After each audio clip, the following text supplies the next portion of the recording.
જય વચરાજ દાદા ગુજરાતના એક એવા વીર પુરુષ કે જે ગાયોને બચાવવા ગાયોની રક્ષા માટે પોતાનું જીવન બલિદાન આપી દે છે અને વીર ગતિએ પામે છે। આજે આખા વિશ્વમાં દાદાના નામે પૂજાય છે। આપણે આજે પહોંચી ગયા હતા અમદાવાદથી આશરે 150 કિલોમીટરના અંતરે આવેલું કચ્છનું નાનું રણ એટલે કે વચરાજ દાદાની ધરતીએ।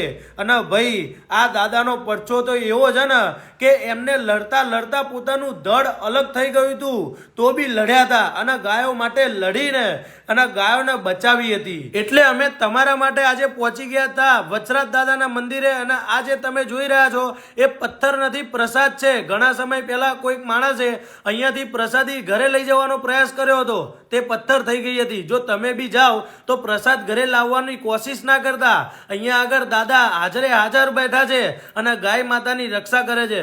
અહીંયા આગળ તમને અનલિમિટેડ ભોજન, રહેવાની સુવિધા અને બધી જ સુવિધા, જો તમે 2-3 દિવસ માટે બી દાદાના ધામમાં રહેવા માંગો છો, આ કચ્છની નાના રણમાં એટલે કે વચરાજ દાદાની ધરતી ઉપર રહેવા માંગો છો તો રહી શકો છો।